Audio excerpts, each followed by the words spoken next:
Hello friends, welcome to teaching Kishan YouTube channel. તો આપણે કંઈક ગુજરાતનો ઇતિહાસ એટલે કે હિસ્ટ્રી ઓફ ગુજરાત જોતા હતા, જેની અંદર અત્યાર સુધી આપણે 23 લેક્ચર જોઈ ગયા. તો જો તમે અગાઉના 23 લેક્ચર ન જોયા હોય તો ખાસ કરીને જોઈ લેજો. એ 23 લેક્ચરની અંદર આપણે ગુજરાતનો સંપૂર્ણ પ્રાચીન ઇતિહાસ પૂરો કરી દીધો, સાથે સાથે સંપૂર્ણ મધ્યકાલીન ઇતિહાસ ગુજરાતનો એ આપણે કમ્પ્લીટ કરી દીધો, અને આપણે કંઈક ગુજરાતનો આધુનિક ઇતિહાસ ભણતા હતા, જેની અંદર મરાઠા સામ્રાજ્યની આપણે ડિટેલ્સમાં વાત કરી. એના પછી આપણે 1857નો વિપ્લવ જે થયો હતો ભારતની અંદર, તો એમાં ગુજરાતના શું પરિણામ આવ્યા હતા, ગુજરાતમાં કયા એવા ક્રાંતિકારીઓએ એ સમયે વિપ્લવની શરૂઆત કરી હતી, કયા એરિયામાં કોણે શરૂઆત કરી હતી અને એનું શું પરિણામ આવ્યું હતું, આ બધી વસ્તુ આપણે લાસ્ટ લેક્ચર એટલે કે લેક્ચર નંબર 23ની અંદર ડિટેલ્સમાં ભણી ગયા છે. તો જો તમે લેક્ચર નંબર 23 ન જોયો હોય 1857નો વિપ્લવ ગુજરાતના ભાગરૂપે, તો ખાસ કરીને તમે લેક્ચર જોઈ લેજો.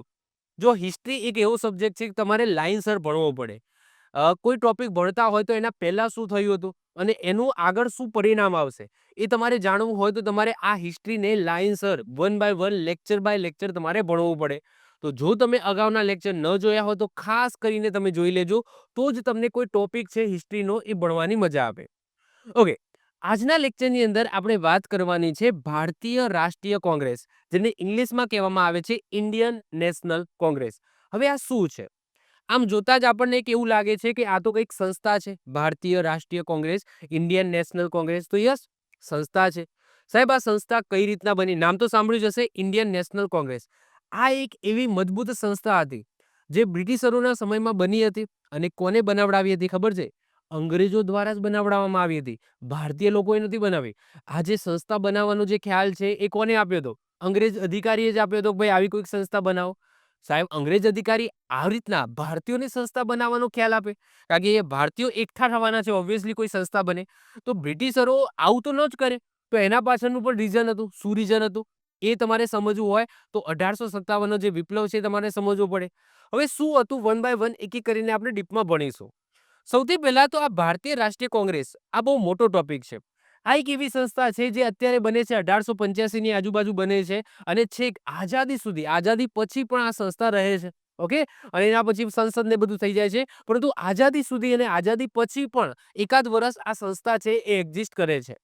હવે ભારતીય રાષ્ટ્રીય કોંગ્રેસ આપણે ગુજરાતના ભાગરૂપે ભણવાનું છે કે ગુજરાતમાં કયા કયા અધિવેશનો થયા અને ગુજરાતના ભાગરૂપે આ ભારતીય રાષ્ટ્રીય કોંગ્રેસના શું પરિણામો આવ્યા, શું એમના ભાગરૂપે ગુજરાતની અંદર શું થયું, આ બધી વસ્તુ આજના લેક્ચરમાં સમજવાની છે. બાકી આ બહુ બ્રોડ ટોપિક છે જેને આપણે ઇન્ડિયન હિસ્ટ્રીની અંદર આપણે કવર કરવાનો છે. ઓકે, ભારતીય રાષ્ટ્રીય કોંગ્રેસ જ્યારે એ બની હતી ક્યારે બની? તો કહેવાય છે સાહેબ 1885માં બની. ક્યારે બની છે? 1885ની અંદર બની. જ્યારે આ સંસ્થા બની ત્યારે આનું નામ ભારતીય રાષ્ટ્રીય કોંગ્રેસ હતું નહીં. તો સાહેબ શું હતું? તો એ સમયે જો એને ઇંગ્લિશ નામ છે ઇન્ડિયન નેશનલ કોંગ્રેસ, એ વખતે એનું નામ હતું ઇન્ડિયન નેશનલ યુનિયન. શું હતું? ઇન્ડિયન નેશનલ યુનિયન એવું હતું. હવે તમને ખબર છે કે 1857નો વિપ્લવ થયો. ક્યારે થયો? 1857ની અંદર વિપ્લવ થયો. અને આ સંસ્થા ક્યારે બની? 1885ની અંદર બની. હવે 1857ની અંદર શું થયું હતું? સાહેબ, 1857માં વિપ્લવ થયો હતો. સાહેબ, વિપ્લવ એનો મતલબ શું? તમને ખબર જ છે કે ભારતના જુદા જુદા ભાગે વિપ્લવ થયો હતો, એટલે કે અંગ્રેજો વિરુદ્ધ લડાઈ થઈ હતી. સાહેબ, એ લડાઈ કેમ થઈ હતી? કારણ કે ભારતીય લોકોને કંઈક ના કંઈક આર્થિક પ્રોબ્લેમ, અંગ્રેજો તરફથી કંઈક ના કંઈક આર્થિક મુશ્કેલીઓ થઈ, સામાજિક મુશ્કેલીઓ થઈ, ધાર્મિક મુશ્કેલીઓ થઈ, અને કંઈક અમુક તત્કાલીન કારણો હતા, જેના કારણે આ 1857નો વિપ્લવ થયો. સાહેબ, આગળ આપણે વાત કરી હતી કે 1857નો વિપ્લવ થયો, તો 1757 જ્યારે પ્લાસીનું યુદ્ધ થયું હતું, 1757 આ પ્લાસીનું યુદ્ધ થયું હતું, એના 100 વર્ષ દરમિયાન એવી કંઈક અમુક ઘટનાઓ થઈ જેના કારણે 1857ની અંદર વિપ્લવ થયો. સાહેબ, અંગ્રેજોને અહીંયાથી એક શીખ મળી. સાહેબ, શું શીખ મળી? કે ભારતીય લોકોની કંઈક માંગણી હોય છે, એમના કંઈક દુઃખ દર્દ હોય છે, આપણે એક્શન લઈ લઈએ છીએ. અંગ્રેજોને એવું છે કે ભાઈ આપણે એક્શન લઈ લઈએ છીએ, પરંતુ શું એ એક્શન ભારતીયોને ગમે છે કે નહીં? એટલે કે ભારતીયો આપણા સુધી કંઈક વાત પહોંચાડવી હોય તો કઈ રીતના પહોંચાડે? હવે જો બ્રિટિશરો છે, આ બ્રિટિશરો આખા ભારતને આખા ભારતને જ કહી શકાય કે ભાઈ કેપ્ચર કરીને બેઠા હતા. અમુક એમના નીતિ નિયમો છે, લો છે, એ લાગુ કરી દીધા હતા. એ લો લાગુ કર્યા પછી ડાયરેક્ટ કોઈ ભારતીયો ડાયરેક્ટ આવીને કહેવાના નથી. કંઈક ના કંઈક અંદરો અંદર પેલા સંગઠન બનાવશે, યુનિયન બનાવશે અને પછી એ એક્શન વિરુદ્ધ કંઈક કાર્ય કરશે. ઓકે, આ રીતના થતું હતું. તો 1857માં એવું જ થયું કે અંગ્રેજો દ્વારા જે આ 100 વર્ષની અંદર અમુક એક્શનો લેવામાં આવ્યા, જેના વાત આપણે લાસ્ટ લેક્ચરમાં કરી હતી. ભારતીયોને એ એક્શન ગમ્યું નહીં અને ક્યાંક ને ક્યાંક એ ગુસ્સો છે ધીમે ધીમે ભેગો થતો રહ્યો. એ ગુસ્સો 1857ની અંદર નીકળ્યો અને તત્કાલીન કારણ હતું અને છેલ્લા 100 વર્ષમાં જેટલા પણ દમન કર્યા છે અંગ્રેજો દ્વારા, એ બધા આ 1857ના વિપ્લવની અંદર નીકળી ગયા.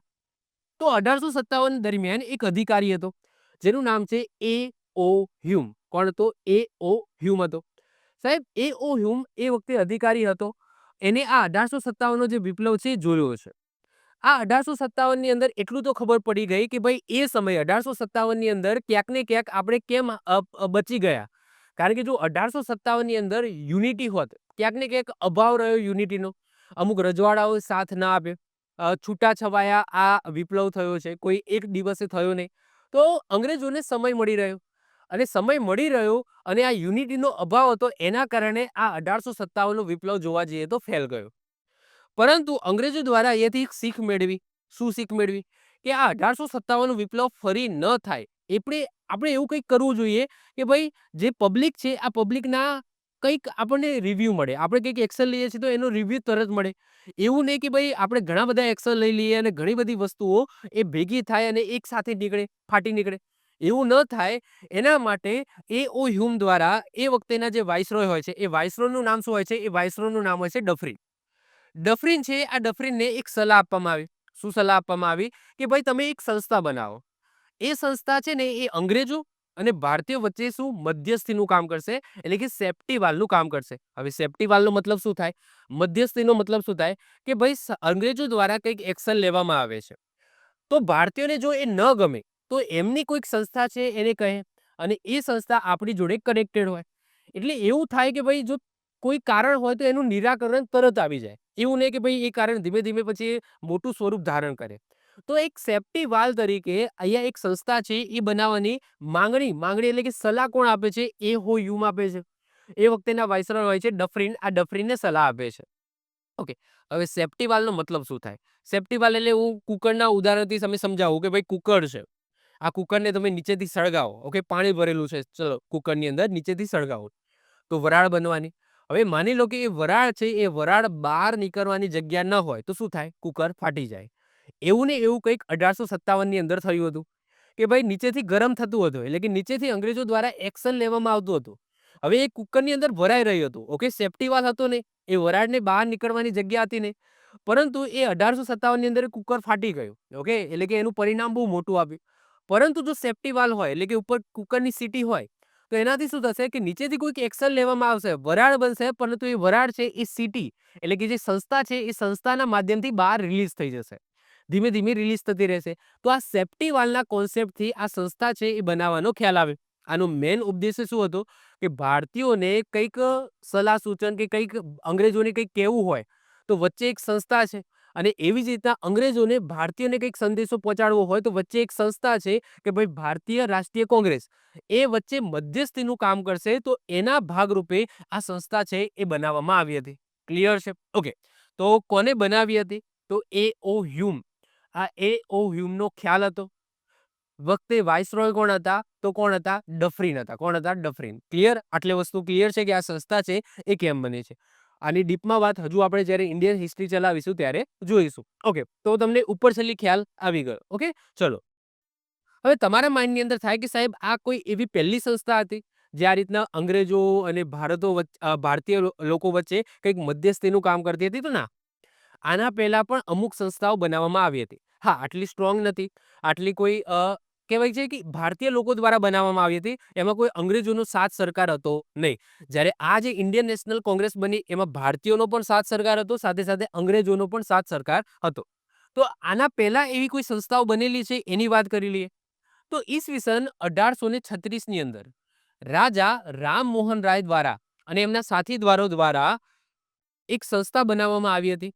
ઓકે, એમના અનુયાયી હતા રાજા રામમોહન રાય, એમના સાથીદારો અને એમનો એક અનુયાયી હતો જેમનું નામ છે ગૌરીશંકર તરકાબાગીસ. તો આ એમના દ્વારા એક કહેવાય એક સંસ્થા બનાવવામાં આવી હતી, જે હતી બંગ ભાષા પ્રકાશક સભા. આ સંસ્થા બનાવી હતી અને એવું કહેવાય છે કે આ પહેલી એવી રાજનૈતિક સંસ્થા હતી જે અ, અંગ્રેજોને કંઈક કહેવું હોય તો એના માટે બનાવવામાં આવી હતી. મતલબ કે એક પહેલી રાજનૈતિક સંસ્થા પૂછાય કે ભાઈ એવી કઈ રાજનૈતિક સંસ્થા હતી જે પહેલા બનાવવામાં આવી હતી બ્રિટિશરોના સમયમાં? તો આન્સર શું આવશે? તો આન્સર આવશે બંગ ભાષા પ્રકાશક સભા. આ યાદ રાખીશું. કોના દ્વારા બનાવવામાં આવી હતી? તો રાજા રામમોહન રાય અને એમના સાથીદારો પ્લસ એમને એક અનુયાયી હતો ગૌરીશંકર તરકાબાગીસ, એમના દ્વારા બનાવવામાં આવી હતી. ક્લિયર છે? તો આ પહેલી રાજનૈતિક સંસ્થા હતી. પછી આગળ જતા ઈસવીસન 1866 દાદાભાઈ નવરોજી દ્વારા ભારતના મુદ્દાઓને ઇંગ્લેન્ડ સુધી પહોંચાડવાના પ્રયાસના ભાગરૂપે લંડનની અંદર ઈસ્ટ ઇન્ડિયા એસોસિએશનની સ્થાપના કરી હતી. તો આ પણ એક પ્રયાસ એ 1866 અંદર લેવામાં આવ્યો હતો. એના પછી ઈસવીસન 1884 ગુજરાતમાં ગુજરાત સભા, જેની વાત આગળ આપણે કરવાની છે ગાંધીજીના સમયમાં, ગુજરાત સભા નામની સંસ્થા સ્થાપવામાં આવી હતી. અને ઈસવીસન 1918 ગાંધીજી આ સંસ્થાના અધ્યક્ષ બન્યા હતા. ગુજરાત મહાસભામાં મોટા ભાગે વકીલો હતા અને આ સંસ્થાએ ખેડા સત્યાગ્રહમાં મહત્વનો ભાગ ભજવ્યો હતો. ત્યારબાદ ઈસવીસન 1920 આ સંસ્થાને ભારતીય રાષ્ટ્રીય કોંગ્રેસની અંદર ભેળવી દેવામાં આવી હતી. મતલબ કે ઇન્ડિયન નેશનલ કોંગ્રેસ પહેલા પણ આવી કોઈક સંસ્થાઓ છે એ એક્ઝિસ્ટ કરતી હતી, બનાવવામાં આવી હતી, જેનો મેઇન ઉદ્દેશ્ય એ જ હતો કે ભાઈ ભારતીયનો કંઈક ઇંગ્લેન્ડના એટલે કે બ્રિટિશરો અથવા ઇંગ્લેન્ડમાં ઇંગ્લેન્ડ સુધી વાત પહોંચાડવાની કે ભાઈ આવું કંઈક આપણા ભારતની અંદર આ જે ઈસ્ટ ઇન્ડિયા કંપની છે એના દ્વારા કંઈક કરવામાં આવે છે. બીજી વસ્તુ કે 1857 ની અંદર જે વિપ્લવ થયો, 1857 સુધી કોનું રાજ હતું ભારતની અંદર? તો ઈસ્ટ ઇન્ડિયા કંપનીનું રાજ હતું. પરંતુ આફ્ટર 1857 એમને કહ્યું ભાઈ આ તો વિપ્લવ થયો, હવે આ ઈસ્ટ ઇન્ડિયા કંપની છે એ આને સંભાળી શકશે નહીં ઇન્ડિયાને. તો એના પછી બ્રિટિશ તાજનું શાસન આવી ગયું. એટલે કે હવે શું કે ભારતની અંદર કોઈ નિર્ણય લેવાનો હશે તો એ કોણ લેશે? બ્રિટિશરો. અને એ ક્યાં બેઠા છે? લંડનની અંદર. ઓકે, બ્રિટનની અંદર બેઠા છે અને બ્રિટનનું પાર્લામેન્ટ છે એ કાયદા બનાવશે ભારત માટે. અત્યાર સુધી એવું હતું નહીં. અત્યાર સુધી શું હતું? ઈસ્ટ ઇન્ડિયા કંપની જે વેપાર કરવા માટે ભારતની અંદર આવી હતી એ ભારતની અંદર આ રીતના રાજાઓ સાથે સંધિ કરતી હતી, લડાઈ કરતી હતી. અને એમના સમયમાં જ 1857 વિપ્લવ થયો હતો. પરંતુ 1857 વિપ્લવ જોયો ભાઈ બ્રિટન લોકોએ કે ભાઈ હવે આ ઈસ્ટ ઇન્ડિયા કંપની છે જે વેપાર કરવા ગઈ હતી ને આ બધું કરે છે, એનાથી ભારત છે એ સંભાળવાનું નથી. એના પછી બ્રિટિશ તાજનું શાસન ભારત ઉપર આવ્યું. એટલે કે બ્રિટનનું ડાયરેક્ટ શાસન છે એ ભારત ઉપર આવ્યું. અને હવે જે કાયદા બનાવવાના છે, જે પણ નીતિ નિયમો બનાવવાના છે એ બ્રિટનની પાર્લામેન્ટ બનાવશે. ક્લિયર છે? ઓકે, તો આટલી વસ્તુ આટલે સુધી તમને ક્લિયર હશે. આ ગુજરાતની હિસ્ટ્રી ચલાવું છું તો ગુજરાતના પોઈન્ટ ઓફ વ્યૂથી ચલાવું છું. ઇન્ડિયન હિસ્ટ્રી ચલાવીશ તો થોડી વધારે ડીપમાં ચલાવીશ. ક્લિયર? તો અત્યારે આપણે એની વાત બહુ ડીપમાં કરતા નથી. ઓકે, હવે વાત કરીએ ભારતીય રાષ્ટ્રીય કોંગ્રેસ. મેં વાત કરી એમ ઇન્ડિયન નેશનલ કોંગ્રેસ, એનું પહેલા નામ શું હતું જ્યારે બની ત્યારે 1885 તો શું હતું? ઇન્ડિયન નેશનલ યુનિયન હતું. તો સાહેબ આ કોંગ્રેસ નામ કોને આપ્યું? તો આ કોંગ્રેસ નામ છે એ દાદાભાઈ નવરોજી દ્વારા આપવામાં આવ્યું હતું. આ છે દાદાભાઈ નવરોજી. એમના દ્વારા કીધું ભાઈ આ યુનિયન શબ્દ છે એને હટાવી દો અને એની જગ્યાએ શું યુઝ કરો? કોંગ્રેસ શબ્દ યુઝ કરો. સાહેબ આ કોંગ્રેસ શબ્દ આવ્યો ક્યાંથી? તો આ કોંગ્રેસ શબ્દ આવ્યો છે અમેરિકામાં. જે રીતના આપણા ભારતની અંદર સંસદ છે, પાર્લામેન્ટ જે કહીએ છીએ સંસદ, શું શું શું કહેવામાં આવે? સંસદ. એ રીતના અમેરિકાના સંસદને કોંગ્રેસ કહેવામાં આવે. જે રીતના આપણે ભારતની અંદર અત્યારે કોંગ્રેસ એ શું છે? તો એક પાર્ટી છે. Okay, BJP party. એ રીતના કોંગ્રેસ એક પાર્ટી છે. જ્યારે અમેરિકાની અંદર કોંગ્રેસ એ પાર્ટી નથી. કોંગ્રેસનો મતલબ થાય એમની સંસદ. જે રીતના આપણે આપણું સંસદ કહીએ છીએ ને સંસદ, તો એ રીતના તેમના સંસદનું નામ કોંગ્રેસ છે. તો આ કોંગ્રેસ શબ્દ એ અમેરિકામાંથી લેવામાં આવ્યો છે. અને આ કોને ઇન્ટ્રોડ્યુસ કર્યો? તો દાદાભાઈ નવરોજી દ્વારા ઇન્ટ્રોડ્યુસ કરવામાં આવ્યો કે ભાઈ હવે આ ઇન્ડિયન નેશનલ યુનિયન નહીં, હવે આપણે શું કહીશું? ઇન્ડિયન નેશનલ કોંગ્રેસ કહીશું. આવું ક્યારે કીધું? 7મા અધિવેશન, જ્યારે ઇન્ડિયન નેશનલ કોંગ્રેસનું 7મું અધિવેશન ભરાવ્યું ત્યારે આ શબ્દ છે એ ઇન્ટ્રોડ્યુસ કરવામાં આવ્યો હતો. ક્લિયર છે? ઓકે, તો વાત કરીએ આપણે ઇન્ડિયન નેશનલ કોંગ્રેસ, એની સ્થાપના કઈ રીતના થઈ, કઈ રીતના એનો જન્મ થયો. તો ઈસવીસન 1885 ભારતના વાઇસરોય કોણ હતા? લોર્ડ ડફરીન હતા. આ લોર્ડ ડફરીન હતા જેમને ભારતના લોકોની માંગણીને બંધારણીય સ્વરૂપે રજૂ કરવા માટે એલન ઓક્ટેવિયન હ્યુમ, એટલે કે જેને આપણે ટૂંકમાં A.O. હ્યુમ કહીએ છીએ, જેમનું આખું નામ શું હતું? Allan Octavian Hume. Clear? Allan Octavian Hume, જેને A.O. હ્યુમ કહીએ છીએ. તો એક સંસ્થાની સ્થાપના કરવાનું સૂચન કર્યું. કોને સૂચન કર્યું? એ.ઓ. હ્યુમે સૂચન કર્યું. કોને સૂચન કર્યું? તો એ વખતેના વાઇસરોય, તત્કાલીન વાઇસરોય હતા લોર્ડ ડફરિન, એમને સૂચન કર્યું કે આવી કોઈક બંધારણીય સંસ્થા હોવી જોઈએ. એ.ઓ. હ્યુમના પ્રયત્નથી સેફ્ટી વાલ્વનો સિદ્ધાંત, મેં હમણાં સમજાવ્યું ને કે કઈ રીતના સેફ્ટી વાલ્વ તરીકે આ સંસ્થા કામ કરે છે. તો સેફ્ટી વાલ્વના સિદ્ધાંત તરીકે ઈસવીસન 1885માં ભારતીય રાષ્ટ્રીય કોંગ્રેસની સ્થાપના કરવામાં આવી. ક્યારે થઈ? તો પહેલું અધિવેશન ઈસવીસન 1885માં મુંબઈની અંદર ભર્યું અને ત્યારથી આ ઇન્ડિયન નેશનલ કોંગ્રેસની સ્થાપના થઈ. એ વખતે નામ શું હતું? ઇન્ડિયન નેશનલ યુનિયન હતું. ઓકે, તો એ વખતે જ્યારે 1885માં સ્થાપના થઈ એ વખતે ભારતીય રાષ્ટ્રીય કોંગ્રેસ એવું નામ નતું. ઓકે, ઇન્ડિયન નેશનલ કોંગ્રેસ નામ નતું, ઇન્ડિયન નેશનલ યુનિયન હતું. ભારતીય રાષ્ટ્રીય કોંગ્રેસનું પ્રારંભિક નામ જો આવ્યું ઇન્ડિયન નેશનલ યુનિયન હતું. પરંતુ દાદાભાઈ નવરોજીના સૂચનથી કોંગ્રેસ શબ્દ છે, આ કોંગ્રેસ શબ્દ ઉમેરવામાં આવ્યો અને આ શબ્દ ક્યાંથી લેવામાં આવે છે? અમેરિકામાંથી લેવામાં આવ્યો છે. કોંગ્રેસનું 7મું અધિવેશન નાગપુરની અંદર ભરાયું અને નાગપુર ખાતે આનંદ ચારલુની અધ્યક્ષતામાં ભરાયું અને આ અધિવેશનમાં ભારતીય રાષ્ટ્રીય કોંગ્રેસ નામ અમલમાં આવ્યો. ક્લિયર છે? તો આ આપણે યાદ રાખીશું. કયા અધિવેશનથી આ ઇન્ડિયન નેશનલ કોંગ્રેસ એવું નામ થયું? તો 7મું અધિવેશન ભરાયું હતું નાગપુરની અંદર. તો એ સમયથી આ ભારતીય રાષ્ટ્રીય કોંગ્રેસ છે એ નામ અમલમાં આવી. એ પહેલા શું હતું? ઇન્ડિયન નેશનલ યુનિયન હતું. અને આ કોંગ્રેસ શબ્દ કોને આપ્યો હતો? તો દાદાભાઈ નવરોજી દ્વારા આપવામાં આવ્યો હતો. ક્લિયર છે? ચલો વધીએ છીએ આગળ. આગળ વાત કરીએ કે પહેલું જે અધિવેશન ભરાય, આ તમે ઇમેજ જોઈ હશે. આ પહેલા અધિવેશનની ઇમેજ છે. તો પહેલું અધિવેશન ક્યાં ભરાયું હતું સાહેબ? મુંબઈની અંદર ભરાયું હતું. તો 28 ડિસેમ્બર 1885, આ તારીખ યાદ રાખજો. પહેલું અધિવેશન ભરાયું હતું 28 ડિસેમ્બર 1885.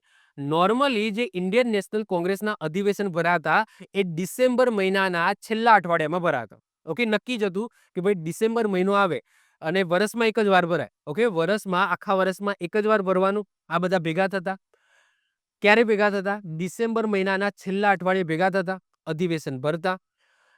એ અધિવેશનની અંદર નેક્સ્ટ અધિવેશન ક્યાં ભરવાનું અને એ વખતે અધ્યક્ષ કોણ રહેશે એ નક્કી કરી દેવામાં આવતું હતું જ્યારે પણ અધિવેશન ભરાય ત્યારે, કે ભાઈ નેક્સ્ટ ક્યારે ભરવાનું છે અને અધ્યક્ષ પદ ઉપર કોણ રહેશે. ઓકે, એ નક્કી થઈ જતું હતું એ અધિવેશનની અંદર. આખું વર્ષ ભેગા થતા ને એક જ વર્ષમાં એક જ વાર ભેગા થતા. ક્યારે? ડિસેમ્બર મહિનાના છેલ્લા અઠવાડિયે. અને આ કોંગ્રેસનું અધિવેશન ભરાતું હતું. ઓકે, તો વિચાર કરો કે આ ખાલી નામની, સ્ટાર્ટિંગમાં તો નામની સંસ્થા જ હતી. કેમ સાહેબ? આખા વર્ષમાં એક જ વાર, તમે વિચાર કરો, આખા વર્ષમાં એક જ વાર ભેગા થતા અને ભારતની અંદર શું ચાલી રહ્યું છે એના ઉપર ચર્ચા કરતા. તમને નથી લાગતું કે ભાઈ 6 મહિને કે મહિને કે 2 મહિને ભરાવું જોઈએ?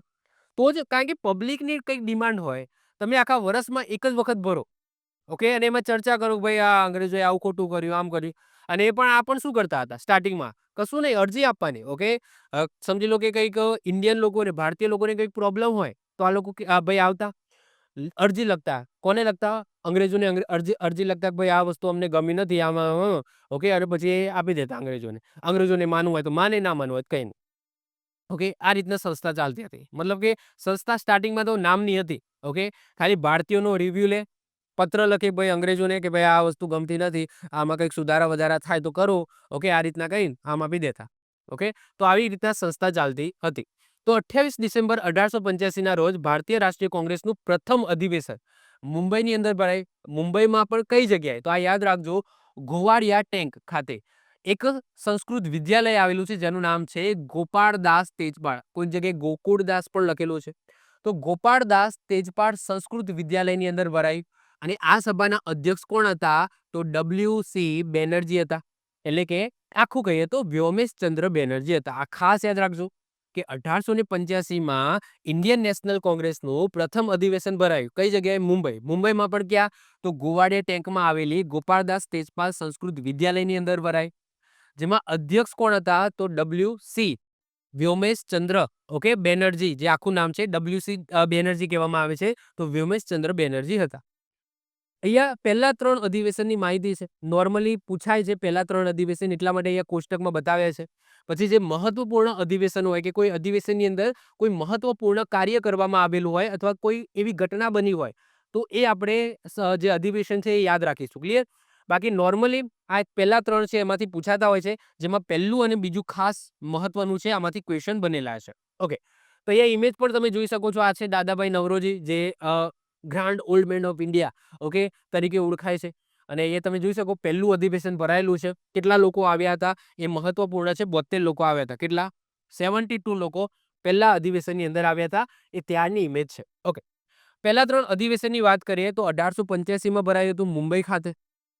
અધ્યક્ષ કોણ હતા? તો WC બેનર્જી એટલે કે વ્યોમેશચંદ્ર બેનર્જી હતા. અને કેટલા સભ્યો આવ્યા હતા? 72 સભ્યો આવ્યા હતા. બીજું અધિવેશન 1886માં ભરાયું હતું. કઈ જગ્યાએ? કલકત્તાની અંદર. એ વખતે અધ્યક્ષ કોણ હતા? દાદાભાઈ નવરોજી હતા. એ વખતે તમે જુઓ 432 આવ્યા હતા. ત્રીજા અધિવેશન 1887માં ભરાયું હતું. મદ્રાસ, જે આજે ચેન્નઈ કહીએ છીએ, ઓકે, તો મદ્રાસ ચેન્નઈની અંદર ભરાયું હતું. અધ્યક્ષ કોણ હતા? તો બદરુદ્દીન તૈયબજી હતા. એ વખતે સભ્યો કેટલા આવ્યા હતા? તો 607 સભ્યો આવ્યા હતા. તો તમે જોઈ શકો છો કે ધીમે ધીમે સભ્યોની સંખ્યા વધે છે. ધીમે ધીમે સભ્યોની સંખ્યા વધે છે. દાદાભાઈ નવરોજી, આ યાદ રાખજો, આ જે ઇન્ડિયન નેશનલ કોંગ્રેસના અધિવેશન ભરાયું એમાં અધ્યક્ષ બનનારા પ્રથમ પારસી હતા. ઓકે, દાદાભાઈ નવરોજી એ પારસી ધર્મથી બિલોંગ કરતા હતા, તો પ્રથમ પારસી કહી શકો. એ જ રીતના બદરુદ્દીન તૈયબજી એ પ્રથમ મુસ્લિમ અધ્યક્ષ હતા ઇન્ડિયન નેશનલ કોંગ્રેસના અધ્યક્ષ બનનારા. ઓકે, તો પ્રથમ મુસ્લિમ અધ્યક્ષ કહી શકાય તો બદરુદ્દીન તૈયબજી હતા. પ્રથમ પારસી અધ્યક્ષ કહી શકાય તો દાદાભાઈ નવરોજી હતા. ક્લિયર છે? ચલો, તો આટલી વસ્તુ આઈ હોપ તમને ક્લિયર થઈ ગઈ હશે. ઓકે, હવે આપણે વાત કરવાની છે કે ગુજરાતની અંદર કયા કયા અધિવેશનો ભરાયા છે. જો તમને ક્વેશ્ચન પૂછાશે તો પોસિબિલિટી છે કે ભાઈ ગુજરાતમાં જે અધિવેશનો ભરાયા છે એમાંથી જ પૂછાશે. ઓકે, બાકી જો તમે વધારે પડતું જો જીપીએસસી લેવલની તૈયારી કરતા હોય તો એમાં કોઈ બી મતલબ કે જે મહત્વપૂર્ણ અધિવેશનો જે હું પાછળ કરાવું છું એમાંથી પૂછવાની શક્યતા ખરી. ઓકે, તો હવે વાત કરીએ ભારતીય રાષ્ટ્રીય કોંગ્રેસના ગુજરાતમાં અધિવેશન કેટલા ભરાયા હતા? 4 અધિવેશન ભરાયા હતા. 2 અમદાવાદમાં, 2 સુરતમાં. ઓકે, કેટલા? ટોટલ 4 અધિવેશન આપણા ગુજરાતની અંદર ભરાયા છે. 2 અમદાવાદની અંદર અને 2 સુરતની અંદર. ક્લિયર છે? ઓકે, વન બાય વન એક એક કરીને આપણે જોઈએ. સૌથી પહેલા વાત કરીએ અમદાવાદની. સાહેબ, અમદાવાદમાં ક્યારે અધિવેશન ભરાયું? તો ઈસવીસન 1902માં ભરાયું. એ કયા નંબરનું અધિવેશન હતું? તો 18મા નંબરનું અધિવેશન હતું. આ યાદ રાખી લેજો. સાલ યાદ રાખવાની અને કયા નંબરનું અધિવેશન હતું એ પણ યાદ રાખવાનું. ઓકે, ગુજરાતના 4 અધિવેશનની સાલ પ્લસ કયા નંબરનું અધિવેશન હતું જે તમારે યાદ રાખવાનું છે. સાહેબ, અધ્યક્ષ કોણ હતા? તો સુરેન્દ્રનાથ બેનર્જી હતા. આ પણ યાદ રાખવાનું છે. કોણ હતા? સુરેન્દ્રનાથ બેનર્જી હતા. સાહેબ, સ્વાગત અધ્યક્ષ, જ્યારે પણ કોઈ અધિવેશન ભરાય તો એમાં એક સ્વાગત અધ્યક્ષ પણ બનાવવામાં આવતો. કારણ કે અહીંયાથી જે લોકો આવતા હતા અધિવેશનની અંદર આખા ભારતમાંથી આવતા હતા, તો એક સ્વાગત અધ્યક્ષ તરીકે પણ એક નિમણૂક થતી હતી. તો સ્વાગત અધ્યક્ષ તરીકે કોણ હતા? તો અંબાલાલ દેસાઈ હતા. અને નોર્મલી જે જગ્યાએ અધિવેશન ભરાય તો ત્યાંના લોકલ હોય છે. ઓકે, મતલબ કે એ સ્ટેટના બિલોંગ કરતા હોય એવા લોકો હોય છે નોર્મલી. ઓકે, એમ નથી કહેતો ભાઈ બધા, પણ નોર્મલી એવું હોય છે. તો સ્વાગત અધ્યક્ષ કોણ હોય છે? અંબાલાલ દેસાઈ હોય છે. અને અધ્યક્ષ કોણ હોય છે? સુરેન્દ્રનાથ બેનર્જી હોય છે. મહાસચિવ પદ ઉપર કોણ હોય છે? કોને બનાવવામાં આવશે? તો દિનસા વાચાને બનાવવામાં આવશે. કોને? દિનસા વાચા. તો આ 3 પદ યાદ રાખીશું. અધ્યક્ષ હોય છે સુરેન્દ્રનાથ બેનર્જી, અધ્યક્ષ પૂછાવાની શક્યતા વધુ હોય છે. સ્વાગત અધ્યક્ષ અંબાલાલ દેસાઈ અને મહાસચિવ પદ ઉપર કોણ હોય છે? તો દિનસા વાચા હોય છે. હવે સાહેબ, આ અધિવેશનની અંદર શેની ચર્ચા કરવામાં આવી? તો એક મુદ્દો હતો, એ મુદ્દો હતો ગરીબી અને દુષ્કાળ.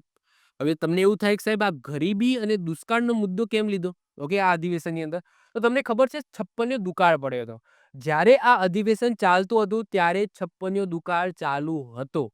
સાહેબ, 56નો દુકાળ ક્યારે પડ્યો હતો? તો 1900 અથવા તો કહી શકાય 1899.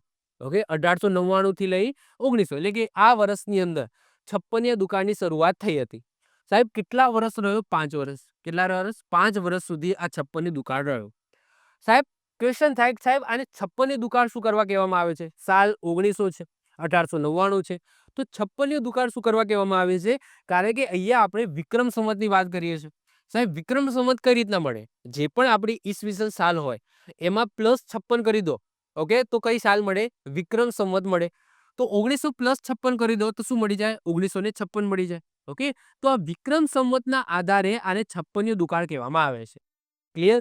તો તમે સાલ તમે જોઈ શકો 1900. અહીંયા ક્યારે ભરાયું હતું? 1902માં. એટલે કે 56નો દુકાળ ચાલતો હતો એ સમયે જ આ અધિવેશન ભરાયું હતું આપણા અમદાવાદની અંદર. તો ઓબ્વિયસલી શેની વાત થવાની છે? તો ગરીબી અને દુષ્કાળની વાત થવાની છે. ક્લિયર છે? ઓકે, વર્ષ 1900 એટલે કે વિક્રમ સંવત 1956 થાય.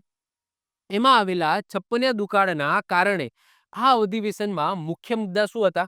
ગરીબી અને દુષ્કાળ જેવી સમસ્યા પર ધ્યાન કેન્દ્રિત કરવામાં આવ્યું હતું. ક્લિયર છે કેમ કરવામાં આવ્યું હતું એનો પણ મેં તમને ખ્યાલ આપી દીધો. બીજી વસ્તુ એવું પણ માનવામાં આવે છે કે આ જે દુષ્કાળ છે એ અંગ્રેજોના કારણે પડ્યો. કેમ? સાહેબ, ભારત એક ખેતી પ્રધાન દેશ છે અને ભારતની અંદર દુષ્કાળ પડે એવું તો પોસિબલ છે જ નહીં. ખેતી પ્રધાન દેશ છે તો કઈ રીતના અન્ન ખૂટે? તો એવું કહેવાય છે કે જે બ્રિટિશરો છે એ અહીંયાથી અન્ન લઈ જતા હતા અને બધું ક્યાં જતા હતા? મતલબ કે બીજા દેશોની અંદર વેચી દેતા હતા. જે ખેડૂતો પાસેથી અન્ન લે અને બીજા દેશોને વેચી દે, પોતાના દેશ મોકલી બીજા દેશોને અન્ન છે એ અનાજ મતલબ કે વેચી દેતા હતા, જેનાથી ભારતની અંદર ભૂખમરી થઈ. તો એવું કહેવાય છે કે 1856 ની અંદર 1956 વિક્રમ સંવત અને વર્ષ 1900 ની અંદર જે દુષ્કાળ પડ્યો, ઓકે, એનું મેઇન કારણ ક્યાંક ને ક્યાંક અંગ્રેજો પણ હતા. ઓકે, ચલો વધીએ આગળ. એના પછી બીજા નંબરનું જે અધિવેશન ગુજરાતની અંદર ભરાયું, જે મોસ્ટ આઈએમપી છે. સૌથી વધારે ક્વેશ્ચન જો અધિવેશનમાં ગુજરાતને પોઈન્ટ ઓફ વ્યૂથી પૂછાય તો આમાંથી પૂછાય છે. સાહેબ, જે ગુજરાતની અંદર બીજા નંબરનું અધિવેશન ભરાયું એ ક્યાં ભરાયું? સુરતની અંદર ભરાયું. કયા વર્ષની અંદર? તો ઈસવીસન 1907 માં ભરાયું. કયા નંબરનું હતું? તો યાદ રાખજો, 23મા નંબરનું અધિવેશન હતું. સુરતમાં ઈસવીસન 1907 માં કયા નંબરનું અધિવેશન હતું? તો 23મા નંબરનું અધિવેશન હતું. સાહેબ, અધ્યક્ષ કોણ હતા? તો અધ્યક્ષ હતા રાસ બિહારી ઘોષ. કોણ હતા? રાસ બિહારી ઘોષ. હવે તમે વર્ષ જોશો તો 1907 છે. સાહેબ, 1907 પહેલા પણ કંઈક થયું હતું. શું થયું હતું? ચલો હું તમને થોડું પાસ્ટમાં લઈ જાઉં. તો 1907 પહેલા 1905 આવે જ ને સાહેબ. તો 1905 ની અંદર તમને ખબર છે લોર્ડ કર્ઝન. આ લોર્ડ કર્ઝન દ્વારા શું કરવામાં આવ્યું હતું? બંગાળના ભાગલા કરવામાં આવ્યા હતા. ઓકે, તો આ રીતના બંગાળ છે. ઓકે, લોર્ડ કર્ઝન કહે કે સાહેબ બંગાળ બહુ મોટો પ્રાંત છે, આનું મેનેજમેન્ટ કરવું એ પોસિબલ નથી. તો આપણે શું કરીએ? બંગાળના બે ભાગલા કરી દઈએ. સાહેબ, એક ભાગલો જેને આપણે પૂર્વ કહીશું, પૂર્વ બંગાળ કહીશું, અને બીજો ભાગલો જેને શું કહીશું? આપણે પશ્ચિમ બંગાળ કહીશું. શું કહીશું? પશ્ચિમ બંગાળ.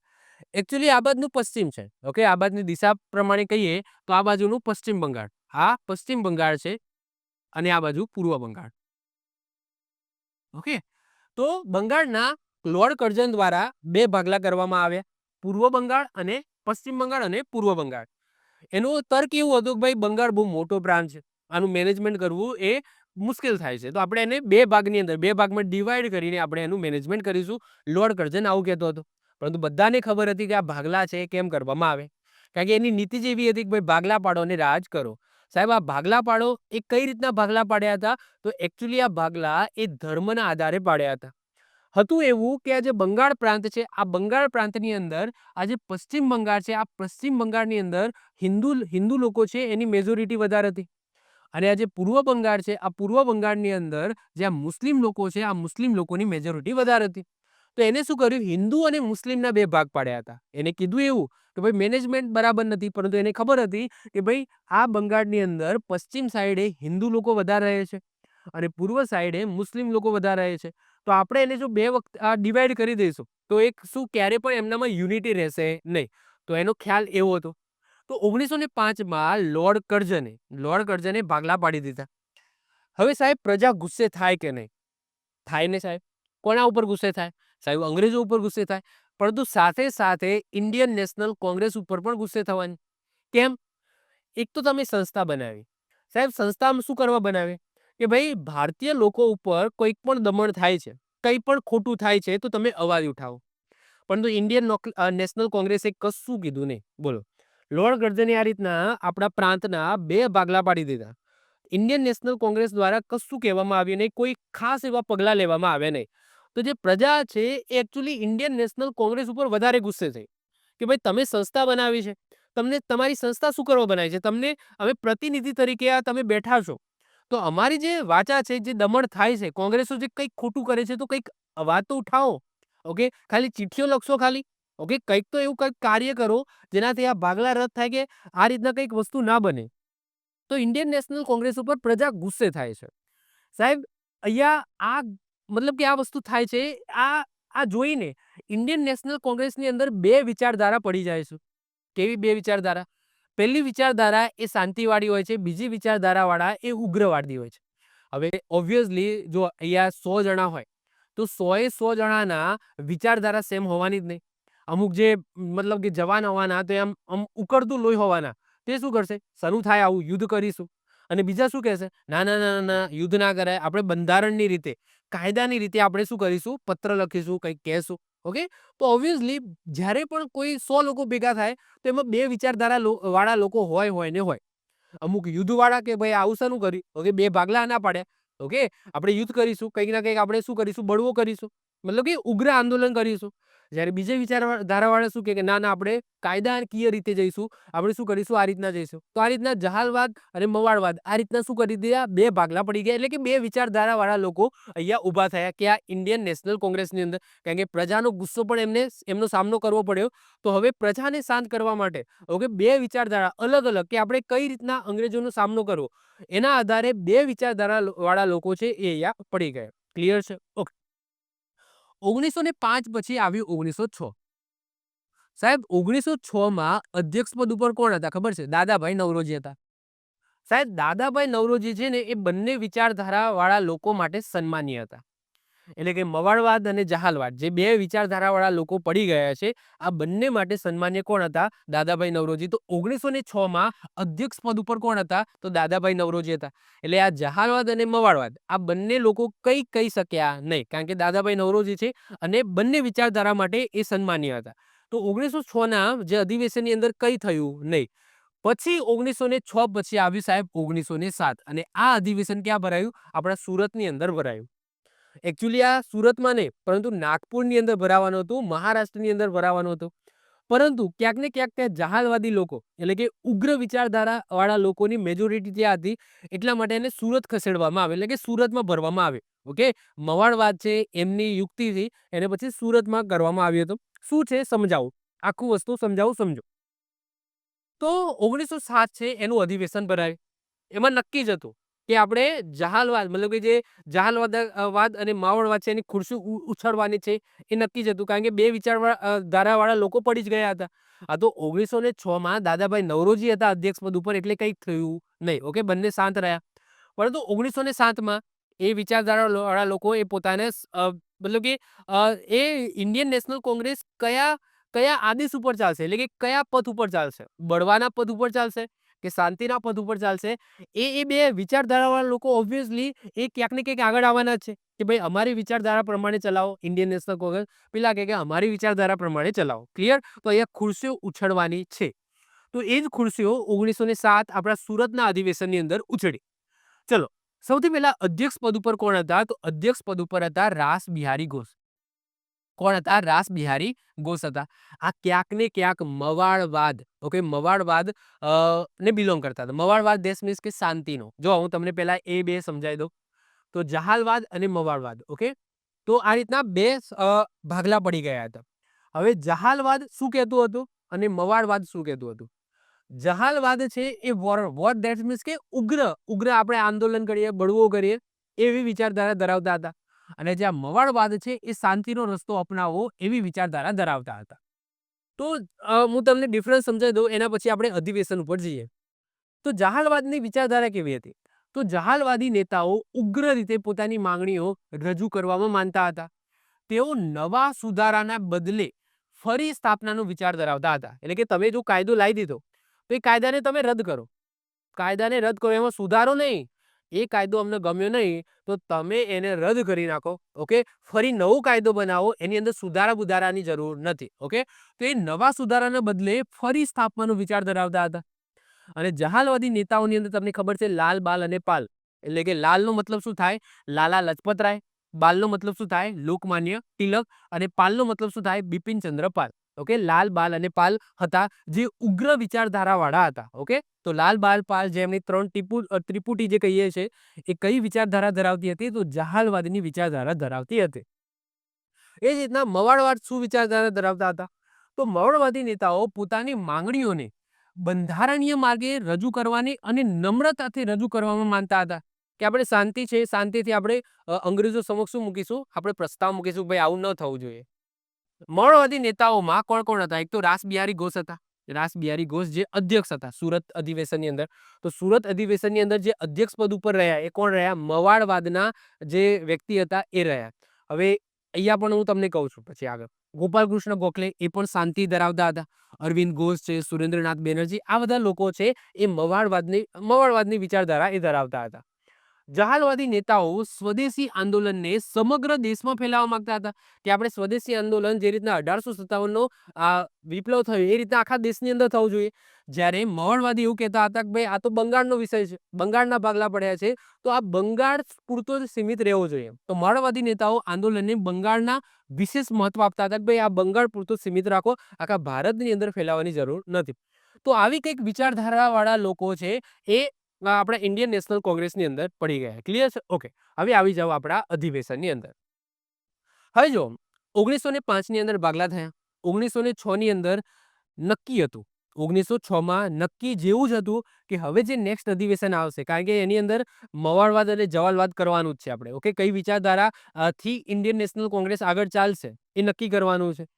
તો જહાલવાદ એટલે કે જે લાલ બાલ પાલ એમની 3 ટીપુટી અને એવી વિચારધારા ધરાવતા લોકો એવું માનતા હતા કે ભાઈ હવે જે નેક્સ્ટ અધિવેશન એટલે કે 1907નું જે અધિવેશન છે એ આપણે નાગપુરની અંદર ભણીશું.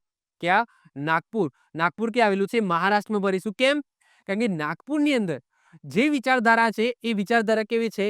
જહાલવાદની છે. કેવી? જહાલવાદ. એટલે કે નાગપુર અને એની આજુબાજુ જહાલવાદ મતલબ કે એરિયાના જે લોકો છે એ ઉગ્ર છે, જહાલવાદ છે. તો લાલ બાલ પાલ અને જહાલવાદી નેતાઓ એવું ઈચ્છતા હતા કે ભાઈ 1907નું જે અધિવેશન ભરાય એ ક્યાં ભરાય? નાગપુરની અંદર એટલે કે મહારાષ્ટ્રની અંદર ભરાય. પરંતુ આ અધિવેશન ક્યાં ભરાયું? આ અધિવેશન આપણા સુરતની અંદર ભરાયું, જ્યાં મવાળવાદથી મતલબ કે મવાળવાદની વિચારધારા વધુ હતી.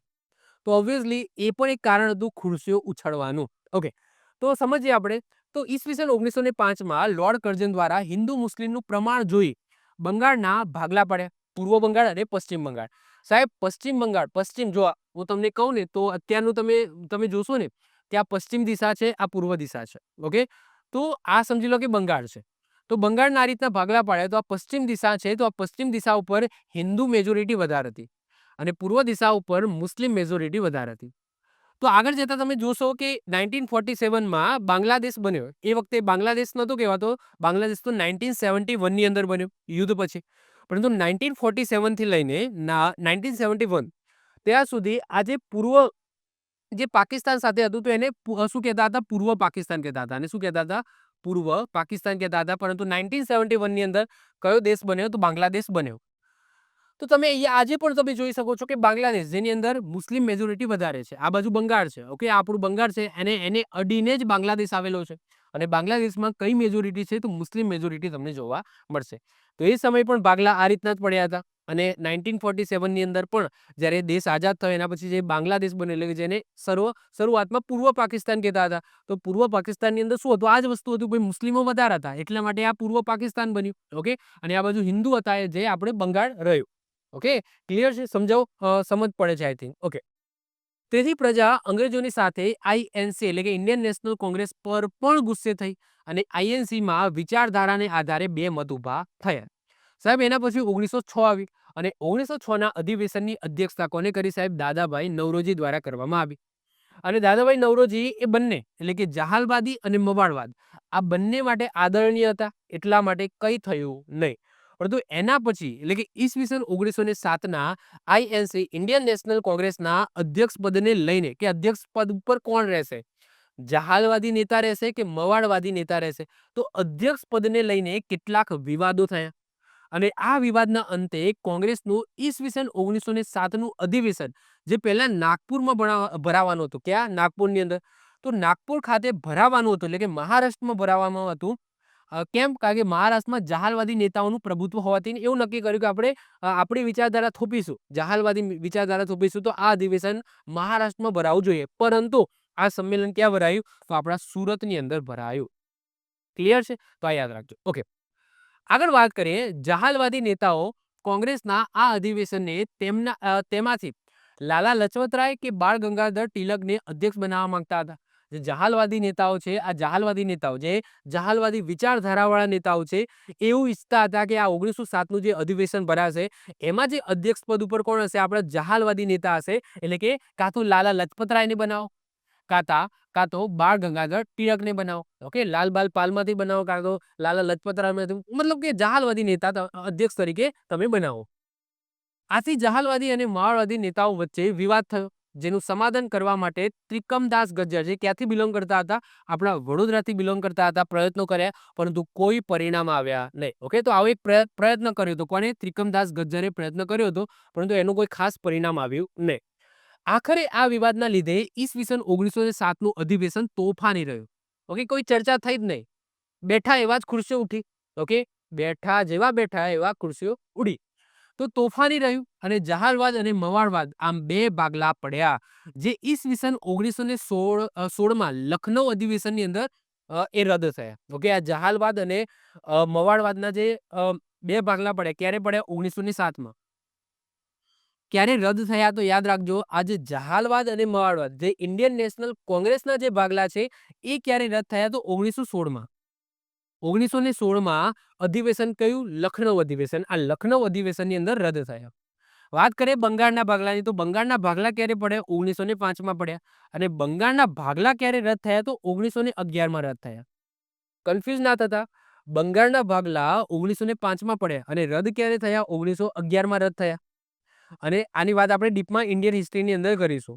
અને ઇન્ડિયન નેશનલ કોંગ્રેસની વાત કરીએ તો ઇન્ડિયન નેશનલ કોંગ્રેસના ભાગલા આપણા સુરત અધિવેશનની અંદર પડ્યા. અને ક્યારે રદ થયા? લખનૌ અધિવેશનની અંદર રદ થયા. ક્લિયર છે? જોકે હાલાકી આગળ જતા ઇન્ડિયન નેશનલ કોંગ્રેસના બીજા બે ભાગલા પડે છે, તો તે પછી આપણે જોઈશું. તો આ વસ્તુ યાદ રાખજો, આમાં કન્ફ્યુઝ ના થઈ જાય. આ જે સાલ છે, આ સાલમાં તમે ગડબડ ના કરતા. ઓકે, એકબીજામાં ઉલટા સુલટી ના કરી દેતા. ક્લિયર? આ ઇન્ડિયન નેશનલ કોંગ્રેસની વાત થાય છે. ઓકે, અને આ થાય છે બંગાળના ભાગલાને. ક્લિયર? ચલો વધી આગળ. આ મવાળવાદ જહાલવાદ શું છે મેં તમને સમજાવી દીધું. આ બે વિચાર દ્વારા તમને સમજાવી દીધી. એના પછી બીજા બે અધિવેશન આપણા ગુજરાતની અંદર ભરાય છે. ફરીથી અમદાવાદની અંદર ભરાય છે. ક્યારે? ઈસવીસન 1921 ની અંદર. એ કયા નંબરનું અધિવેશન હોય છે? યાદ રાખજો, 37માં નંબરનું અધિવેશન હોય છે. સાહેબ, અધ્યક્ષ પદ ઉપર કોણ હોય છે? તો અધ્યક્ષ પદ ઉપર રાખવાના હોય છે ચિત્તરંજન દાસ, જેમને દેશબંધુ કહેવામાં આવે છે. ઉપાધિ મળેલી છે દેશબંધુની. પરંતુ સાહેબ, આ અધિવેશનની અંદર એ જેલમાં આવે છે. આગલા અધિવેશનની અંદર નક્કી થઈ જાય છે કે નેક્સ્ટ અધિવેશનની અંદર અધ્યક્ષ કોણ બનશે. અધ્યક્ષ કોણ બનશે એ નક્કી થઈ જાય છે. પરંતુ એવું થાય છે કે એ સમયગાળા દરમિયાન ચિત્તરંજન દાસને અધ્યક્ષ પદ ઉપર નક્કી થઈ જાય છે આગલા અધિવેશનમાં કે આપણે બનાવીશું નેક્સ્ટ અધિવેશનમાં. પરંતુ ચિત્તરંજન દાસ છે એ જેલમાં હોય છે. ઓકે, એ સમય જેલમાં હોય છે. એટલા માટે ચિત્તરંજન દાસના ભાગરૂપે કોણ અધ્યક્ષ બને છે? તો હકીમ અજમલ ખાં બને છે. કોણ બને છે? હકીમ અજમલ ખાં. તો યાદ રાખજો, અધ્યક્ષ કોને બનાવવાના હોય છે? ચિત્તરંજન દાસ, જેમને દેશબંધુની ઉપાધિ મળેલી છે. પરંતુ અધ્યક્ષ એકચ્યુઅલી બને છે કોણ? તો હકીમ અજમલ ખાં. કેમ? કારણ કે ચિત્તરંજન દાસ છે એ સમયે જેલમાં હોય છે. સ્વાગત અધ્યક્ષ, યાદ રાખજો, મેં તમને કીધું એમ કે લોકલ વ્યક્તિ હોય છે, તમને ખબર જ છે, વલ્લભભાઈ પટેલ આપણા ગુજરાતના છે. તો સ્વાગત અધ્યક્ષ તરીકે કોણ હોય છે? યાદ રાખજો, વલ્લભભાઈ પટેલ હોય છે. ઓકે, મોસ્ટ આઈએમપી આ યાદ રાખીશું. આ અધિવેશનમાં ગાંધીજીએ રાજકેદીઓને છોડાવવા માટે સરકારને હાકલ કરી હતી. એ અસહકાર જે આંદોલન ચાલતો હોય છે. ઓકે, તો એના ભાગરૂપે, મતલબ કે એ સમયે આંદોલનનો સમયગાળો હોય છે. તો એ સમયે જે આપણા કહેવાય છે કે આપણા જે લોકોને પકડી લીધા હોય છે અંગ્રેજો દ્વારા, તો એને છોડાવવાની માંગણી છે એ કરવામાં આવે છે ગાંધીજી દ્વારા આ અધિવેશનની અંદર. એના પછી નેક્સ્ટ જે અધિવેશન ભરાય છે એ સુરતની અંદર ભરાય છે. સુરતમાં પણ સ્પેસિફિક કઈ જગ્યાએ? તો હરિપુરાની અંદર. ક્યારે ભરાય છે? 1938 ની અંદર. કયા નંબરનું અધિવેશન હોય છે? તો 52માં નંબરનું અધિવેશન હોય છે. અને આ અધિવેશનની અંદર અધ્યક્ષ પદ ઉપર કોણ હોય છે? તો મોસ્ટ આઈએમપી યાદ રાખજો, સુભાષચંદ્ર બોઝ હોય છે. સાહેબ, 1938 અને આગળ જતા 1939, એટલે કે સળંગ 2 વર્ષ સુભાષચંદ્ર બોઝ છે એ ઇન્ડિયન નેશનલ કોંગ્રેસની અધ્યક્ષતા કરે છે. એટલે કે ઈસવીસન 1938 ની અંદર પણ આપણા ગુજરાતની અંદર જે અધિવેશન ભરાય છે એમાં પણ સુભાષચંદ્ર બોઝ હોય છે. અને એના પછીનું જે અધિવેશન ભરાય છે 1939 ની અંદર, તો એની અંદર પણ સુભાષચંદ્ર બોઝ છે એ અધ્યક્ષ પદ ઉપર હોય છે. એટલે કે સળંગ 2 વર્ષ એ અધ્યક્ષ પદ ઉપર રહે છે. તો હરિપુરા એટલે કે સુરત, ઈસવીસન 1938 52માં નંબરનું અધિવેશન આપણા ગુજરાતની અંદર ભરાય છે. અધ્યક્ષ પદ ઉપર સુભાષચંદ્ર બોઝ હોય છે. ઓકે, આ અધિવેશન સુરતના બારડોલી તાલુકાના હરિપુરા ખાતે ભરાય. ઓકે, જો અહીંયા બારડોલી સત્યાગ્રહ છે એ હજુ સુધી થયું નથી. બારડોલી સત્યાગ્રહ હજુ સુધી થયું નહીં. મેં સ્વાગત અધ્યક્ષમાં સરદાર વલ્લભભાઈ પટેલ કેમ ના લખ્યું? ખાલી વલ્લભભાઈ પટેલ કેમ લખ્યું? કારણ કે હજુ સુધી એમને સરદારનું બિરુદ મળ્યું નથી. સાલ તમે જોઈ શકો છો, 1921. ઓકે, આગળ જતા 1928. ઓકે, બારડોલી સત્યાગ્રહ થાય છે. બારડોલી તો બારડોલી સત્યાગ્રહની અંદર એમને સરદાર વલ્લભભાઈ પટેલને સરદારનું બિરુદ મળે છે. તો અત્યારે હાલ તો વલ્લભભાઈ પટેલ છે એટલા માટે ખાલી વલ્લભભાઈ પટેલ મેં લખેલું છે. તો આ અધિવેશન 1938 અહીંયા એ બારડોલી સત્યાગ્રહ થઈ ગયો છે. ઓકે, સમય તમે જોઈ શકો છો, આ 1921 છે, 1928 બારડોલી સત્યાગ્રહ થયો અને આ 1938 છે. તો આ અધિવેશન સુરતના બારડોલી તાલુકાના હરિપુરા ખાતે ભરાય. ઓકે, તો આ સમયે બારડોલી સત્યાગ્રહ થઈ ગયો છે. આ અધિવેશનમાંથી આ વસ્તુ ખાસ યાદ રાખજો કે અધ્યક્ષ પદ ઉપર સુભાષચંદ્ર બોઝ હતા અને આ સુભાષચંદ્ર બોઝ છે એમનું સ્વાગત 52 બળદગાડા જોડીને કરવામાં આવે. સાહેબ 52 જ કેમ? કારણ કે 52મા નંબરનું અધિવેશન હતું એટલા માટે. તો આ અધિવેશન સુરતના બારડોલી તાલુકાના હરિપુરા ખાતે ભરાયું. આ અધિવેશનમાં 52 બળદગાડા જોડી સુભાષચંદ્ર બોઝનું સ્વાગત કરવામાં આવ્યું હતું. ક્લિયર? તો આ આપણે યાદ રાખીશું. તો જે 4 મે અધિવેશન ચલાવે જે આપણા ગુજરાતની અંદર ભરાયા હતા, મોસ્ટ આઈએમપી છે જે તમારે યાદ રાખવાના છે. હવે આપણે બીજા અમુક મહત્વપૂર્ણ અધિવેશનની વાત કરીશું. હાલાકી ઇન્ડિયન હિસ્ટ્રીની અંદર પણ વાત કરીશું, પરંતુ એજ ઓફ નાઉ આપણે ટોપિક પકડ્યો છે. તો જે પણ ઇન્ડિયન નેશનલ કોંગ્રેસના મહત્વપૂર્ણ યાદ રાખવા જેવા જે અધિવેશનો છે એ હું તમને ચલાવી દઉં છું. ઓકે, તો 1886, 1887, 1888. તો આ ત્રણે ત્રણ યાદ રાખવાના છે. 1885 પહેલું અધિવેશન તો યાદ રાખવાનું છે જે આગળ આપણે મેં ચલાવી દીધું. ઓકે, પછી 86, 87, 88 એટલે કે બીજા નંબરનું, ત્રીજા નંબરનું, ચોથા નંબરનું. 1886 નું જે અધિવેશન છે કલકત્તાની અંદર ભરાયું, જેમાં યાદ રાખજો કોણ હતા? દાદાભાઈ નવરોજી હતા, જેમાંથી મેં તમને કીધું હતું કે પ્રથમ પારસી અધ્યક્ષ બન્યા હતા. ઓકે, ઇન્ડિયન નેશનલ કોંગ્રેસના પ્રથમ પારસી અધ્યક્ષ કોણ હતા? દાદાભાઈ નવરોજી હતા. એના પછી ત્રીજા નંબરનું અધિવેશન 1887માં ભરાય. કઈ જગ્યાએ? મદ્રાસની અંદર, જે આપણે આજે ચેન્નઈ કહીએ છીએ. કોણ હતા? તો અધ્યક્ષ હતા બદરુદ્દીન તૈયબજી. એ પ્રથમ મુસ્લિમ અધ્યક્ષ હતા જે ઇન્ડિયન નેશનલ કોંગ્રેસના બન્યા હોય. તો બંને યાદ રાખી લઈશું. પ્રથમ પારસી અધ્યક્ષ કોણ બન્યા હતા? દાદાભાઈ નવરોજી. પ્રથમ મુસ્લિમ અધ્યક્ષ કોણ બન્યા હતા? તો બદરુદ્દીન તૈયબજી. એના પછી 1888માં ક્યાં ભરાયું? અલ્હાબાદની અંદર ભરાયું. અલ્હાબાદની અંદર ભરાય, જેમાં અધ્યક્ષ પદ ઉપર કોણ હતા? તો જોર્જ યુલ હતા. સાહેબ, આ જોર્જ યુલ એ પ્રથમ યુરોપિયન અધ્યક્ષ હતા, ઇન્ડિયન હતા નહીં. ઓકે, પ્રથમ યુરોપિયન અધ્યક્ષ હતા. એના પછી 1894 ઉપર આવી જાય ડાયરેક્ટ. એ ક્યાં ભરાયું? એ પણ મદ્રાસ, ચેન્નઈની અંદર ભરાય. એ વખતે અધ્યક્ષ કોણ હતા? તો આલ્ફ્રેડ વેબ હતા, જે કોંગ્રેસના બંધારણનું એમને નિર્માણ કર્યું હતું. ઓકે, કોંગ્રેસના બંધારણ એટલે કે કોંગ્રેસ છે, આ કોંગ્રેસની મતલબ કે જો એ વખતે પણ કોંગ્રેસનું બંધારણ હતું અને એ વખતે પણ જે મવાડવાદી છે ને એ એના બંધારણના ભાગરૂપે લડતા હતા. તો કોંગ્રેસના બંધારણનું નિર્માણ આલ્ફ્રેડ વેબ એમની અધ્યક્ષતામાં થયું. ક્યારે? મદ્રાસ, ચેન્નઈમાં જે અધિવેશન ભરાયું 1894ની અંદર. એના પછી 1896 આવ્યું. ક્યાં ભરાયું? તો કલકત્તાની અંદર ભરાયું. અધ્યક્ષ કોણ હતા? તો રહીમતુલ્લા હતા. કોણ હતા? રહીમતુલ્લા હતા. સાહેબ, આ અધિવેશનની અંદર પહેલી વખત રવિન્દ્રનાથ ટાગોર દ્વારા વંદે માતરમ ગવાય. કન્ફ્યુઝ ના થતા, અહીંયા જનગણ મન નથી લખ્યું, વંદે માતરમ લખ્યું છે. અને અહીંયા સાચું લખેલું છે કે કોને ગાયું છે? રવિન્દ્રનાથ ટાગોર દ્વારા ગાયું છે આ અધિવેશનની અંદર. સાહેબ, વંદે માતરમ કોણે લખ્યું છે? બંકિમચંદ્ર ચટ્ટોપાધ્યાય. ઓકે, આનંદ મઠ યાદ આવે છે? ઓકે, તો એમના દ્વારા લખવામાં આવ્યું છે, પરંતુ આ અધિવેશનની અંદર કોને ગાયું? તો યાદ રાખજો, રવિન્દ્રનાથ ટાગોર દ્વારા ગાવામાં આવ્યું છે. ઓકે, ચલો હું તમને એક ક્વેશ્ચન પૂછું. જનગણ મન કોને લખ્યું છે? ઓકે, જનગણ મન એ કોના દ્વારા લખવામાં આવ્યું છે? અહીંયા વંદે માતરમ તો મેં તમને કહી દીધું. ઓકે, અને કોના દ્વારા ગાવામાં આવ્યું છે આ અધિવેશનની અંદર? રવિન્દ્રનાથ ટાગોર દ્વારા. ઓકે, આગળ વાત થાય 1906. 1906 નું જે અધિવેશન છે કલકત્તામાં ભરાયું. મેં આગળ વાત કરી એમ દાદાભાઈ નવરોજી હતા. ઓકે, આ જો વર્ષ જોઈ શકો, બંગાળના ભાગલા 1905માં થઈ ગયા. ઓકે, અહીંયા 1906 છે. 1906 છે. 1906 કલકત્તામાં ભરાયું અને અધ્યક્ષ કોણ હતા? તો દાદાભાઈ નવરોજી હતા. અને પ્રથમ વખત યાદ રાખજો સ્વરાજ શબ્દનો ઉપયોગ થયો. ઓકે, પહેલી વખત સ્વરાજ શબ્દનો ઉપયોગ આ અધિવેશનની અંદર થયો 1906 ની અંદર. ઓકે, 1906 એટલે કે 1906 ની અંદર આ અધિવેશન કલકત્તાની અંદર ભરાયું. એના પછી 1911 ની અંદર ક્યાં ભરાયું? એ પણ કલકત્તામાં ભરાયું. એ વખતે અધ્યક્ષ પદ ઉપર કોણ હતા? તો બિશન નારાયણ ધર હતા. અને પ્રથમ વખત સરલા દેવી ચૌધરી દ્વારા યાદ રાખજો જનગણ મન ગાવામાં આવ્યો છે. તમે જોશો ને તો 3 ઓકે, તમે ધ્યાનથી તમે જોશો કે આ 3માં કલકત્તા છે. 1896, 1906 અને 1911 આ 3 અધિવેશન કલકત્તામાં ભરાયા. 3માં એક વસ્તુ યાદ રાખી લો, સ્વરાજ શબ્દ, જનગણ મન અને વંદે માતરમ ગાવામાં આવી. બધામાં કલકત્તા છે. બધામાં કલકત્તા અધિવેશન છે. જો રવિન્દ્રનાથ ટાગોર દ્વારા વંદે માતરમ ગાવામાં આવ્યું, એ પણ કલકત્તા અધિવેશનની અંદર. દાદાભાઈ નવરોજી દ્વારા સ્વરાજ શબ્દનો ઉપયોગ થયો, એ પણ કલકત્તાની અંદર. અને પ્રથમ વખત સરલા દેવી ચૌધરી દ્વારા જન ગણ મન ગાવામાં આવ્યું, એ પણ કલકત્તા અધિવેશનમાં. તો કલકત્તા અધિવેશન, ઓકે, આ યાદ રાખી લેજો કે આ ત્રણેય વસ્તુ કલકત્તા અધિવેશનની અંદર થઈ હતી. ક્લિયર? ડાયરેક્ટ ક્વેશ્ચન પૂછાય તો આવડી જાય. એના પછી આગળ વાત કરીએ 1915. 1915 એનું અધિવેશન ક્યાં ભરાયું? તો મુંબઈની અંદર ભરાયું. અધ્યક્ષ પદ ઉપર કોણ હતા? સત્યેન્દ્ર સિંહા હતા.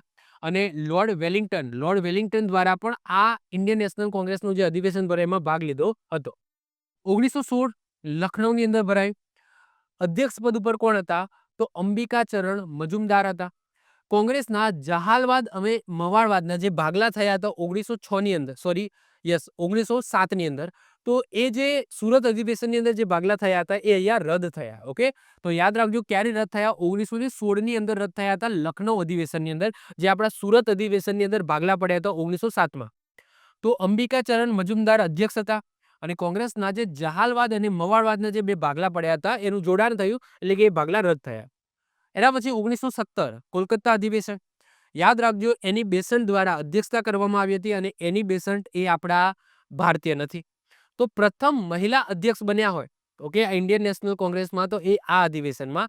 તો પ્રથમ મહિલા અધ્યક્ષ INC ના, તો યાદ રાખજો એની બેસન્ટ બન્યા હતા કલકત્તા અધિવેશન 1917માં. પરંતુ આ ભારતીય નથી. તો ભારતીય મહિલા અધ્યક્ષ એ પણ આગળ આવશે, એ પણ યાદ રાખવાનું છે. 1918 દિલ્હીમાં અધિવેશન ભરાયું. કોણ હતા અધ્યક્ષ? તો મદન મોહન માલવિયા હતા. તો મદન મોહન માલવિયા. અને કોંગ્રેસનું બીજી વખત વિભાજન થયું, એટલે કે બે વિચારધારા ફરીથી અહીંયા ઊભી થઈ. પછી 1923 આ બધા અધિવેશનની ડીપમાં વાત થોડી કરીશું આપણે ઇન્ડિયન હિસ્ટ્રીમાં. 1923 દિલ્હીમાં અધિવેશન થયું. અબુલ કલામ આઝાદ છે એ અધ્યક્ષ હતા. ઓકે, અને સૌથી યુવા અને સૌથી લાંબો સમય, ઓકે, સૌથી વધુ વખત લાંબો સમય સુધી અધ્યક્ષ પદ ઉપર રહ્યા હોય તો એ કોણ છે? અબુલ કલામ આઝાદ છે. તો સૌથી યુવા પણ હતા અને સૌથી લાંબો સમય સુધી અધ્યક્ષ પદ ઉપર રહ્યા હોય INC ના, તો એ હતા અબુલ કલામ આઝાદ. પછી 1924માં મોસ્ટ IMP અધિવેશન ક્યાં ભરાય? બેલગાંવની અંદર. અને મોસ્ટ IMP કે કારણ કે આ ગાંધીજી, આ એકમાત્ર અધિવેશન છે INC નું, એકમાત્ર અધિવેશન જેમાં અધ્યક્ષ પદ ઉપર ગાંધીજી રહ્યા હોય. તો એ અધિવેશન બેલગાંવની અંદર ભરાયું હતું 1924 ની અંદર. મોસ્ટ IMP યાદ રાખી લઈશું. એના પછી 1925માં કાનપુરની અંદર અધિવેશન ભરાયું, જેની અધ્યક્ષતા સરોજિની નાયડુ દ્વારા કરવામાં આવી હતી. એના મોસ્ટ IMP કેમ? કારણ કે આ પ્રથમ ભારતીય મહિલા અધ્યક્ષ બન્યા હતા. સાહેબ અહીંયા પણ મહિલા અધ્યક્ષ છે, પરંતુ આ ભારતીય હતા નહીં. એની બેસન્ટ એ ભારતીય નથી, પરંતુ ભારતીય મહિલા અધ્યક્ષ બન્યા હોય તો એ હતા સરોજિની નાયડુ. કાનપુર અધિવેશન 1925 ની અંદર. ક્લિયર? ઓકે, આગળ વાત કરીએ 1929. 1929 લાહોર અધિવેશન ભરાયું હતું, જેમાં જવાહરલાલ નહેરુ છે એ અધ્યક્ષ પદ ઉપર હતા. અને આ એક એવું હતું જ્યાં પૂર્ણ સ્વરાજની માંગણી કરવામાં આવી હતી.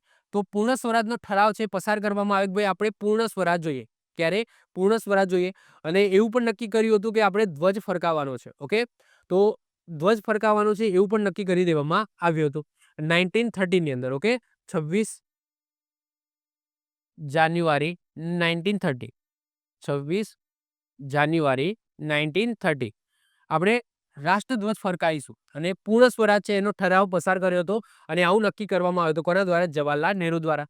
એટલા જ માટે આપણે પછી રાહ જોઈએ. ઓકે, 26 જાન્યુઆરી 1950માં આપણે પ્રજાસત્તાક દિવસ, ઓકે, એટલે કે બંધારણ છે લાગુ કર્યું. તો આ તારીખ છે 26 જાન્યુઆરી કેમ લીધી હતી? તો એ અહીંયાથી લીધી હતી. આ રીતના ખ્યાલ અહીંયાથી લીધો હતો. તો જવાહરલાલ નહેરુએ 26 જાન્યુઆરી 1930, ઓકે, આપણે પૂર્ણ સ્વરાજ, એટલે કે આ તમે જો 1929માં ભરાયું હતું એના એક વર્ષ પછી, એટલે કે જાન્યુઆરીમાં, આ ડિસેમ્બરમાં જ ભરાતું હતું. ઓકે, તમને ખબર છે આ બધા અધિવેશન ડિસેમ્બરના છેલ્લા અઠવાડિયામાં.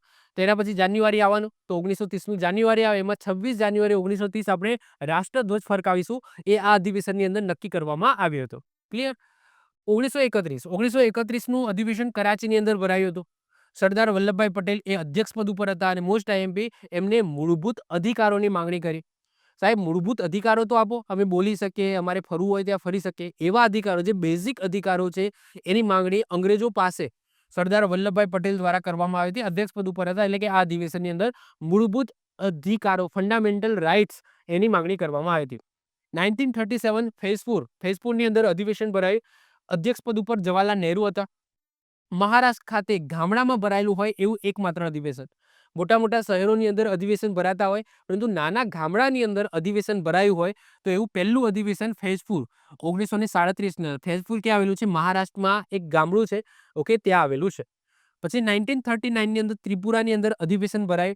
અધ્યક્ષ પદ ઉપર સુભાષચંદ્ર બોઝ હતા. સાહેબ, આ સુભાષચંદ્ર બોઝ મેં આગળ વાત કરી 1938, આ 1938 ની અંદર ગુજરાતની અંદર ભરાયું તો આગળ આપણે વાત કરી. એના એક વર્ષ પછી 1939 ની અંદર પણ સુભાષચંદ્ર બોઝ છે એ અધ્યક્ષ પદ ઉપર રહ્યા હતા. અને એટલા માટે ઇમ્પોર્ટન્ટ છે કે ગાંધીજીના ઉમેદવાર છે પટ્ટાભી સીતારામૈયા. તો આ પટ્ટાભી સીતારામૈયાને હરાવીને સુભાષચંદ્ર બોઝ છે એટલી લોકપ્રિયતા હોય છે સુભાષચંદ્ર બોઝની, તે જીતી જાય છે, અધ્યક્ષ બને છે. 1946 સાહેબ, આ 1946 નો ડિસેમ્બર છે. નક્કી ટાઈપ જ હોય છે કે ભાઈ હવે આપણે આઝાદ થવાના છે 1947 ની અંદર. તો 1946 એટલે કે આઝાદી સમય કહી શકાય. ઓકે, આઝાદી સમય ક્યાં ભરાય છે? મેરઠની અંદર ભરાય છે. અને અધ્યક્ષ પદ ઉપર કોણ હોય છે? જે બી કૃપલાણી. તો તમે કહી શકો આઝાદી સમયે કોંગ્રેસના અધ્યક્ષ કોણ હોય છે? તો જે બી કૃપલાણી હોય છે. ઓકે, આઝાદી સમય એટલે કે 1947 ના ડિસેમ્બરમાં ભરાયું. અને એ વખતે ચર્ચા ચાલતી જ હતી માઉન્ટ બેટલ સાથે કે ભાઈ હવે તમને આઝાદ કરી દઈશું. તો 1946 ઓકે, આઝાદી સમયે કોણ હોય છે અધ્યક્ષ? જે બી કૃપલાણી. અને 1950 એટલે કે 1947 ની અંદર આપણે આઝાદ થઈ ગયા.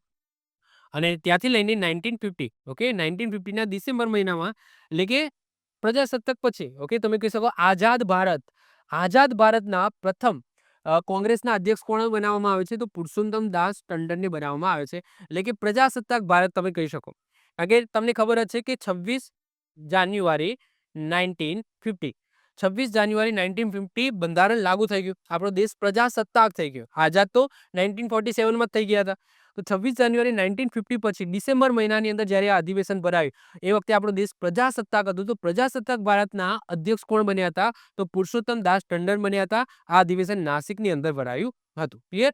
પ્રજાસત્તાક બની ગયો. એના પછી તો કોઈ આવી આ ઇન્ડિયન નેશનલ કોંગ્રેસની જરૂર હતી નહીં. ઓકે, એના પછી તો આપણું સંસદ ને બધું હતું. તો આ અધિવેશનો તમારે યાદ રાખવાના છે, જેની થોડી ડીપમાં વાત આપણે ઇન્ડિયન હિસ્ટ્રીની અંદર પણ કરીશું. આઈ હોપ સો તમને લેક્ચર ગમ્યો હશે. આ લેક્ચરની અંદર આપણે ગુજરાતની અંદર ઇન્ડિયન નેશનલ કોંગ્રેસનું શું પોઈન્ટ ઓફ વ્યૂ હતો અને કઈ રીતના અધિવેશનો ભરાય એની આપણે વાત કરી. તો મળીશું નેક્સ્ટ લેક્ચરની અંદર. બાય, ઓલ ધ બેસ્ટ, જય હિન્દ, જય ભારત.